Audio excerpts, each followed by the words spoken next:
तो hello friends, स्वागत है आपका संस्कृति कोचिंग सेंटर के एक नए वीडियो में। और आप सब लोग कैसे हैं ये कमेंट करके हमें जरूर बताएं। और आप सबकी पढ़ाई कैसी चल रही है, ठीक है। तो चलिए, हम लोग जो पढ़ रहे हैं अभी केमिस्ट्री पढ़ रहे हैं, और आशा करते हैं कि जो पढ़ाया जा रहा है आप लोग को अच्छी तरह से समझ में आ रहा होगा। अगर आपको कोई दिक्कत हो रहा है तो आप कमेंट बॉक्स में बता सकते हैं, उस पर बहुत बारीकी तरीके से काम की जाएगी, ठीक है। तो संस्कृति कोचिंग सेंटर के से जुड़ने के लिए आप सभी का धन्यवाद, ठीक है। तो चलिए, आज का टॉपिक हम लोग स्टार्ट करते हैं। तो आज का जो टॉपिक है पहला है जो उपचयन अभिक्रिया, ठीक है। हम लोग ने रासायनिक अभिक्रिया के बारे में पढ़ लिया था, रासायनिक अभिक्रिया के प्रकार के बारे में पढ़ लिया था। अब पढ़ेंगे जो टॉपिक है वो उपचयन अभिक्रिया। क्या है? उपचयन अभिक्रिया। उपचयन अभिक्रिया। देखिए, उपचयन अभिक्रिया क्या है जो, ठीक है। तो उपचयन अभिक्रिया कहता है कि वैसा अभिक्रिया जिसमें ऑक्सीजन बढ़ता है और हाइड्रोजन घटता है। जैसे में देखिए Mg है, ठीक है। Mg से ऑक्सीजन किए, ठीक है, तो हो जाएगा MgO। मतलब इसमें ऑक्सीजन जुटेगा और हाइड्रोजन घट जाएगा। तो जिस अभिक्रिया में ऑक्सीजन जुटता है उसे उपचयन कहते हैं। कुछ कहते हैं उपचयन। और जिस अभिक्रिया में ऑक्सीजन घटता है उसे अपचयन कहेंगे। इस बात का ध्यान रखिएगा, ये ज्यादा कुछ है नहीं। जिस अभिक्रिया में ऑक्सीजन बढ़ेगा, ठीक है, ऑक्सीजन अगर बढ़ेगा, ऑक्सीजन बढ़ता है तो उपचयन, और ऑक्सीजन घटता है तब अपचयन। घटता है तो अपचयन, बस यही है उपचयन अभिक्रिया, अपचयन अभिक्रिया। तो वैसा रासायनिक अभिक्रिया जिसमें हाइड्रोजन बढ़ता हो, ऑक्सीजन बढ़ता हो और हाइड्रोजन घटता हो उसे उपचयन अभिक्रिया कहेंगे। और अपचयन अभिक्रिया वैसा अभिक्रिया जिसमें ऑक्सीजन घटता है और हाइड्रोजन बढ़ता है, ठीक है। जो हाइड्रोजन गैस है वो बढ़ेगा, ऑक्सीजन घटेगा, तो ये हो जाएगा, ये बढ़ेगा, इसमें बढ़ता है, ठीक है। और इसमें हाइड्रोजन घटता है, हाइड्रोजन घटेगा, ठीक है। अब देखिए, वैसा अभिक्रिया जिसमें ऑक्सीजन बढ़ता है हाइड्रोजन घटता है तो उसे उपचयन अभिक्रिया कहते हैं। वैसा अभिक्रिया जिसमें ऑक्सीजन घटता है हाइड्रोजन बढ़ता है उसे अपचयन अभिक्रिया कहेंगे, ठीक है। तो आई होप ये समझ में आ गया होगा। चलिए इसका एग्जांपल देख लेते हैं। तो इसका एग्जांपल है CO, ठीक है, प्लस H2, ठीक है, H2। अब देखिए इसमें कुछ होगा, Cu हो जाएगा और ऑक्सीजन चल जाएगा इसके साथ, ठीक है। तो ऑक्सीजन यहाँ से कुछ Cu से ऑक्सीजन हट गया, और जैसे ही ऑक्सीजन हट गया तो ये बन जाएगा अपचयन अभिक्रिया का, कि ऑक्सीजन इसमें से घट रहा है और हाइड्रोजन जो भी है लेकिन ऑक्सीजन से यहाँ से घट रहा है, इसमें ऑक्सीजन मिल रहा है, Mg के साथ ऑक्सीजन मिल रहा है, तो ये हो रहा है उपचयन अभिक्रिया। और घट रहा हो जाएगा अपचयन अभिक्रिया, ठीक है। अब देखिए, अब इसके आगे होता है रिडॉक्स अभिक्रिया। क्या होता है? रिडॉक्स अभिक्रिया। अब रिडॉक्स अभिक्रिया में दोनों काम होता है, रिडॉक्स अभिक्रिया में दोनों काम होता है। तो रिडॉक्स अभिक्रिया, रेडॉक्स अभिक्रिया। अब देखिए रेडॉक्स अभिक्रिया में क्या होता है। तो रेडॉक्स अभिक्रिया में कहता है कि वैसा रासायनिक अभिक्रिया जिसमें अपचयन और उपचयन दोनों का काम होता है। मतलब हाइड्रोजन भी बढ़ता है और ऑक्सीजन भी बढ़ता है। वैसा अभिक्रिया जिसमें उपचयन, ठीक है, उपचयन और अपचयन दोनों क्रिया होता है, अपचयन दोनों क्रिया होता है, ठीक है। इसमें ऑक्सीजन भी बढ़ेगा और हाइड्रोजन भी बढ़ेगा, दोनों इसमें वृद्धि होगा, ठीक है। तो ये हो गया आपका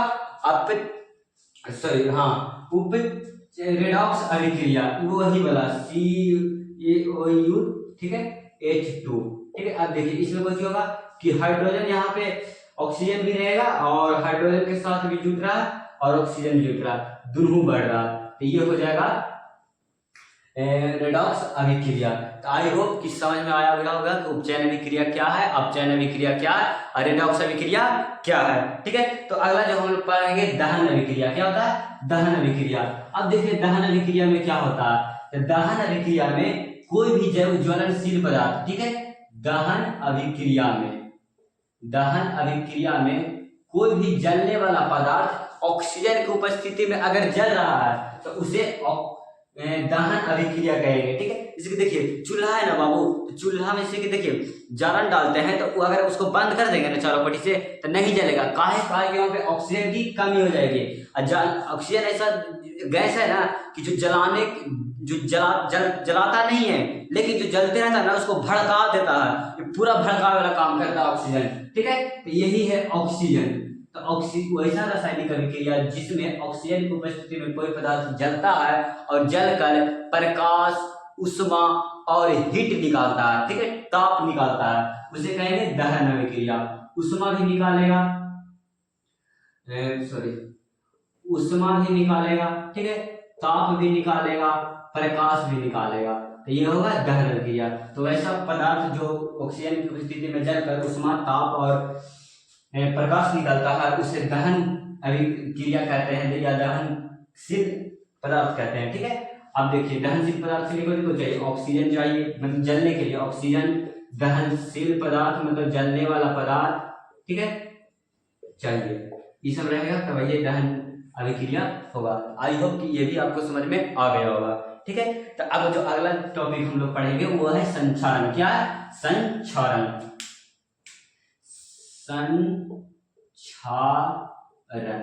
अब देखिए संक्षारण क्या है।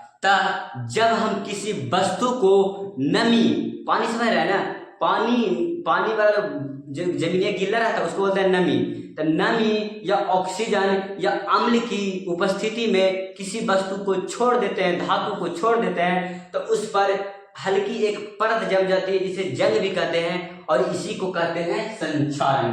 क्या कहते हैं? संक्षारण। देखते हैं संक्रिया रखल संक्रिया के जंग रिमा में होता है, जंग लगा जाता है, तो उस संक्षारण हो रहा है। कभी न कभी उस पर पानी गया होगा, ऑक्सीजन की उपस्थिति, ऑक्सीजन की मतलब उसमें गया होगा, ऑक्सीजन टच होगा, तो वो संक्षारण हो रहा है। ठीक है, जब धातु को ऑक्सीजन की उपस्थिति में छोड़ देते हैं तो उस पर एक पतली परत जम जाती है जो लोहा को खराब कर, मतलब धातु को खराब करने लगता है, उसी को संक्षारण बोलते हैं। ठीक है, अब संक्षारण से बचाने के लिए क्या करते हैं? देखते हैं कि माड़ी लाते हैं तो उसको कुछ करते हैं, पेंट कर देते हैं। ठीक है, या ग्रीस लगा देते हैं। बड़ा मशीन में ग्रीस का लगता है ताकि जंग ना लगे और उस सही से काम कर सके, इसीलिए ग्रीस भी लगाया जाता है। ठीक है, इस बात का ध्यान रखिएगा। ठीक है, कि संक्षारण क्या होता है? संक्षारण जब किसी धातु को हवा, ऑक्सीजन या पानी की उपस्थिति में छोड़ देते हैं तो उस पर एक हल्की परत जम जाती है जिसे जंग भी कहते हैं, इसी को संक्षारण कहते हैं। संक्षारण से बचाने के लिए क्या चाहिए? पेंट चाहिए, ग्रीस लगा सकते हैं और बहुत सी चीज करते हैं। ठीक है, अब जो है वृत्त गंधिता। ठीक है, वृत्त गंधिता।